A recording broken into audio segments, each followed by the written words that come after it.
Hello and welcome back. Today we're going to be looking at how to do bias weaving on the triangle loom. This loom is from Hill Creek Fiber Studios, and it is a 12-inch square loom that has an additional piece which can be placed in the middle to turn it into a triangle. For the bias loom weaving, I will be turning the loom on its side. However, if you're weaving on a tripod or have your loom hanging on the wall, you probably won't be able to turn it. So you'll have to adapt the way that you weave on the loom. And for this, I'm going to be using some acrylic yarn from my stash. And with the loom in this position, you'll see that we are going to warp the loom vertically, starting at the top corner.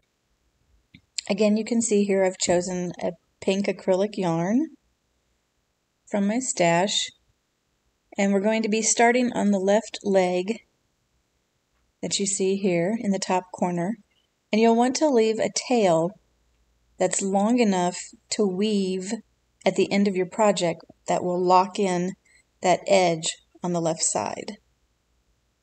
So I like to just take a slip knot and place it on the top corner peg.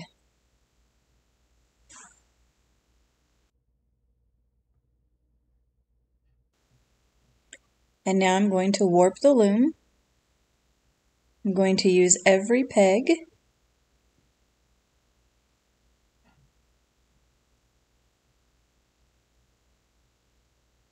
That first one can be a little hard to get in. It keeps wanting to pop over the outside of the nails.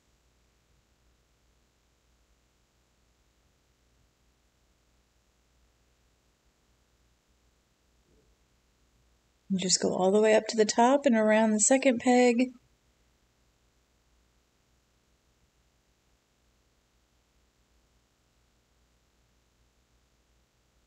Down to the bottom and around the second peg. And you will do this all the way across until you get to the end. I'll show a few more strands and then I will speed up the video a little because this process does take a while. You will want to make sure that you're not pulling real tight and creating a lot of tension on the yarn. You'll see it slips off a few times while I'm warping the loom because I'm trying to keep the tension loose. As you weave the horizontal threads, your warp will tighten up quite a bit. So you want to keep these vertical strands loose.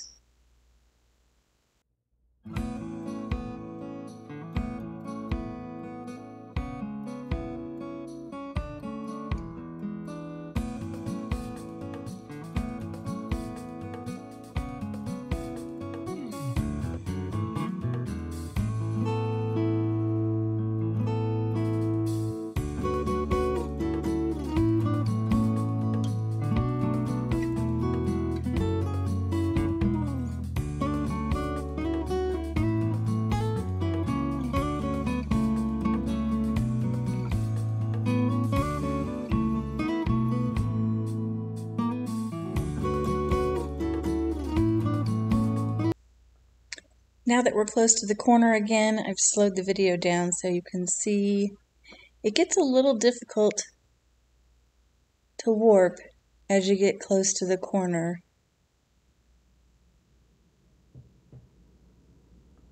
Just remember not to pull too tight. You do need to put a little tension here just to keep it on the loom. But once you get that first row woven horizontally, everything will stay in place.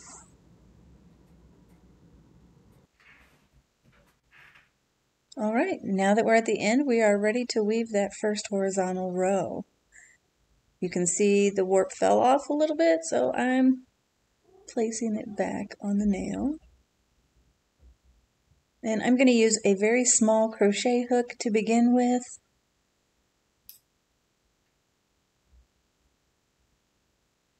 And I'm only going to go a few strands from the end.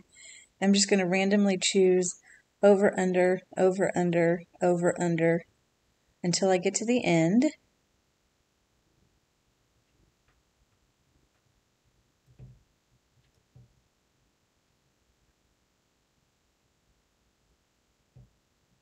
And that very first row can be difficult to get started. But again, once you have that first row done, it gets a lot easier. So now I have to count backwards so that I know where to begin. If you have a double-ended Tunisian crochet hook, that can be very helpful because you can put the hook in first and then pull it through, and you don't have to count backwards.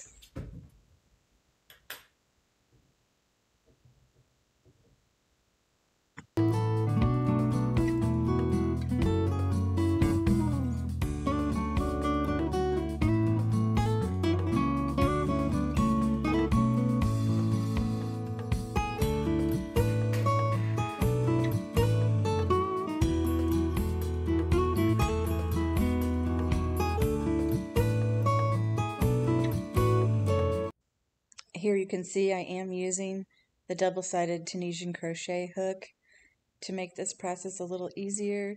You can also simply use your fingers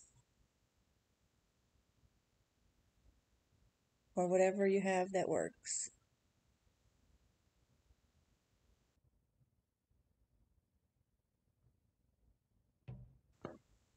By weaving this first row in here, over, under, you are locking in that first row. So the leg that would be on the right side of your loom will be locked in. You will notice as you're weaving, the side on the left is not really locked in. That's why we left the long tail at the beginning to weave in later. The end along your hypotenuse will be locked in, and you will not need to weave an extra row.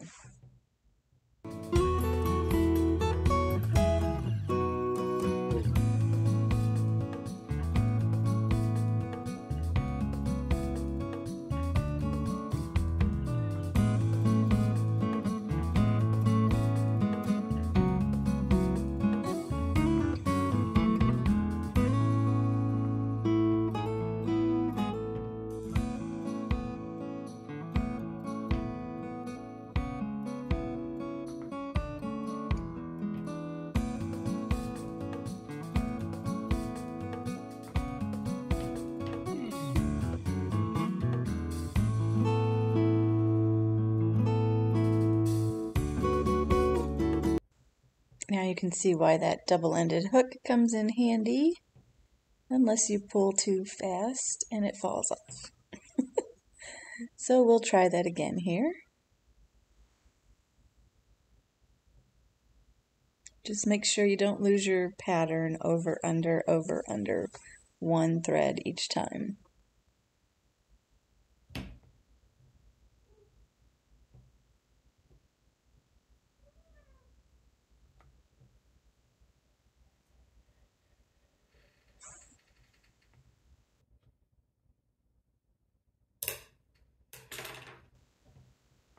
All right, you're going to hook it onto that first peg on the left.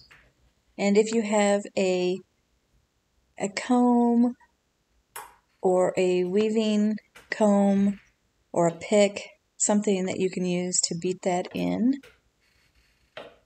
you do want to leave a nice little arch so that your weaving will not be pulled too tightly.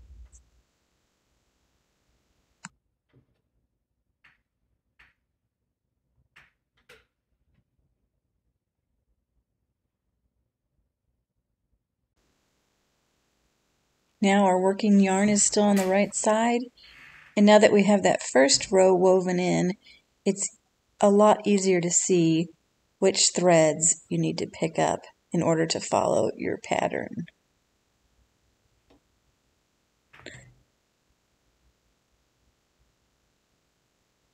And again, you can use whatever kind of hook works best for you.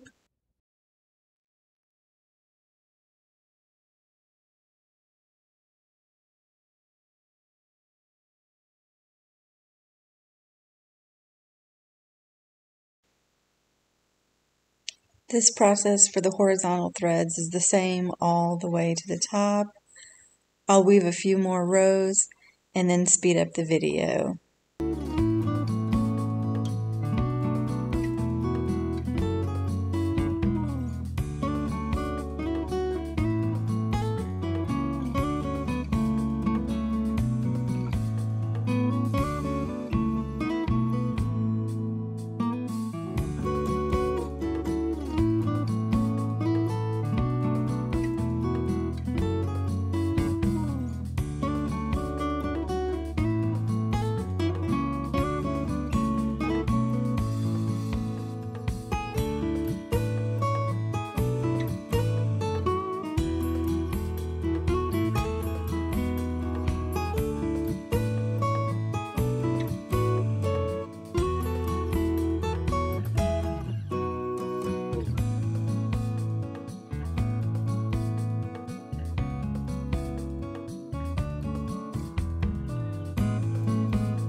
made it to the top.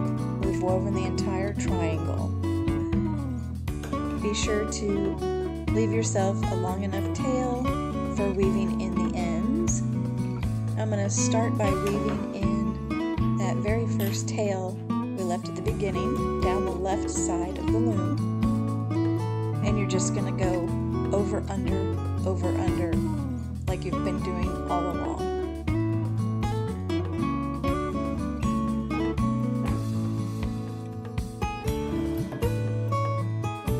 I am turning the loom upside down simply because this is easier for me to do while I'm standing here.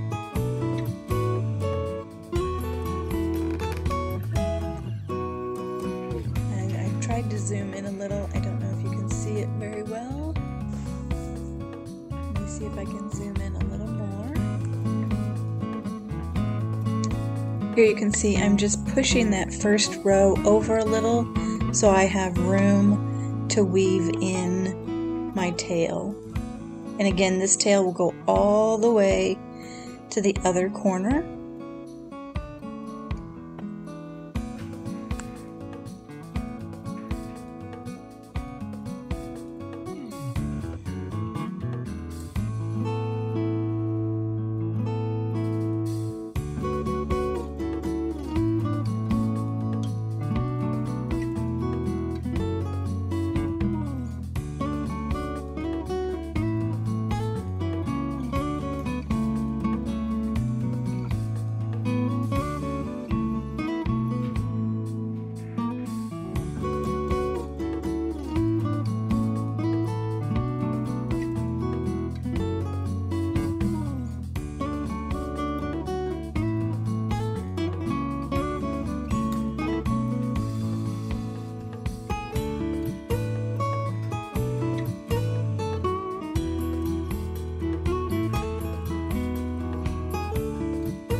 Here we are at the other end of weaving that tail in.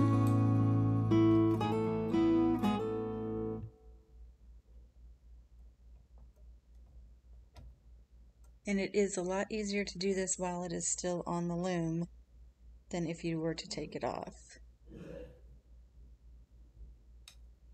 And now I'm going to weave across the other leg for a few strands so that my thread won't come unraveled.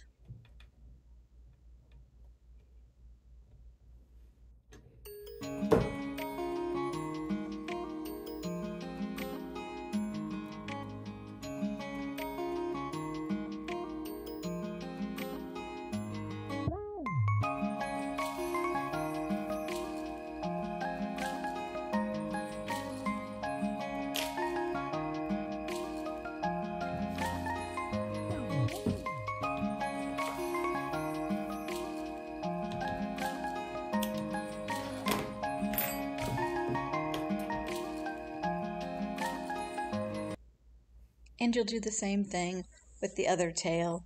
Just weave in a few inches before you cut it off.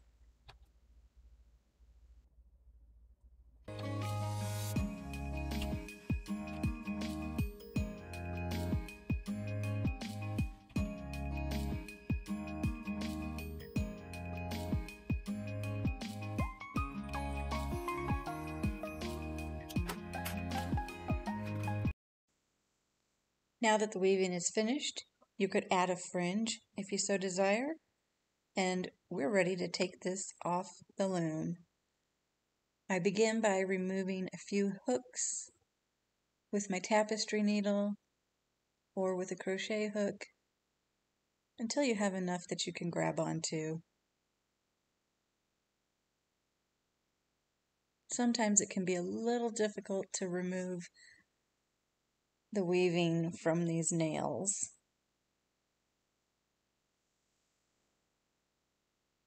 Just be patient and try not to pull too hard.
I'm actually having quite a bit of trouble removing this top row from the loom.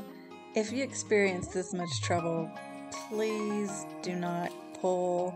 I did end up pulling a few strands. Please just take your crochet hook or your tapestry needle and remove them one peg at a time.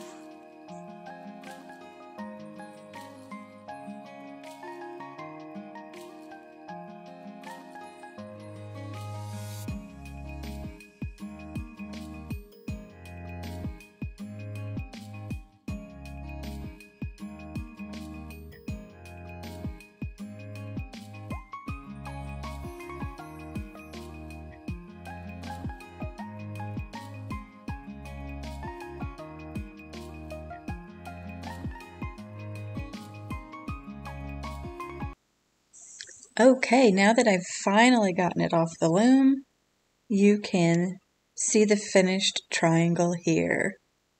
And you will notice that by doing bias weave, there is a lot of stretch in your shawl or triangle, whatever you're weaving.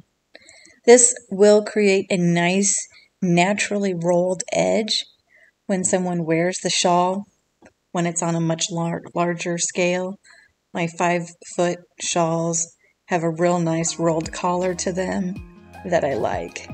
You can see here the blue one is a traditional continuous strand weaving. Does not stretch nearly as much. Here you can see my bias weave triangle and my continuous strand. I hope you enjoyed this video. Please let me know if there's something else you'd like to see.